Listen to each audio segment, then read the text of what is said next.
Chegamos no terceiro domingo de Páscoa. O episódio que Lucas hoje nos relata no Evangelho, desse terceiro domingo do tempo pascal, nos coloca em Jerusalém.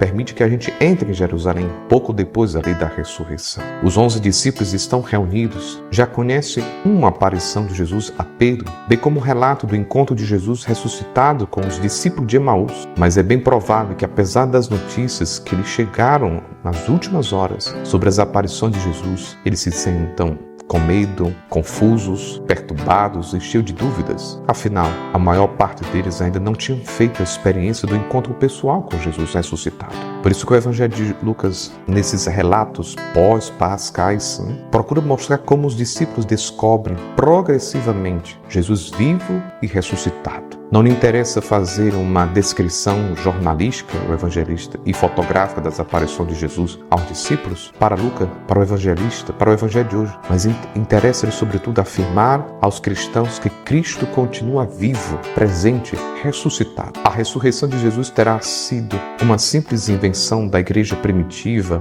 ou um piedoso desejo dos discípulos esperançosos em que a maravilhosa aventura que viveram com Jesus não terminasse no fracasso da cruz, no túmulo? Não, querido irmão, querido irmão. É fundamentalmente esta questão que o próprio evangelho de hoje procura responder. O São Lucas, no evangelista, traz para nós e deixa claro que a ressurreição de Jesus foi um fato real, incontornável, não dá para ficar...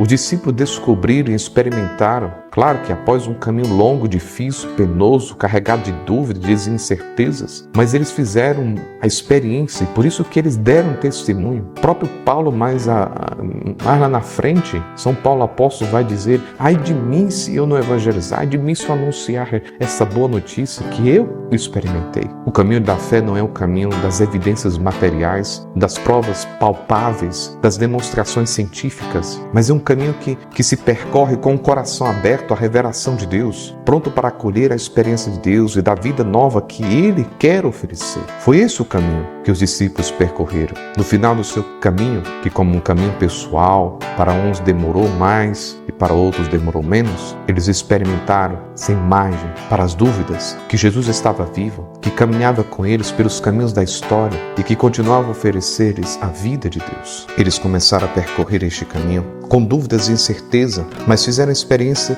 de encontro com Cristo vivo e chegaram à certeza da ressurreição. É essa certeza que os relatos da ressurreição, na sua linguagem muito própria, procuraram transmitir-nos. No Evangelho de hoje, há elementos que importa pôr em relevo e que ajudam os discípulos de todas as épocas a perceberem e enquadrar o seu encontro com Jesus ressuscitado. Eu queria apresentar aqui dois. Reparemos antes de tudo na forma como Jesus aparece aos discípulos. É uma aparição que surpreende os discípulos e que acontece por iniciativa exclusiva de Jesus. É sempre Ele que toma a iniciativa de vir ao nosso encontro, sem hora marcada e sem se fazer anunciar, de forma imprevisível e inesperada. É assim que Ele sempre aparecerá na vida dos seus discípulos que caminham pela história. Ele não manda bilhetinho antes.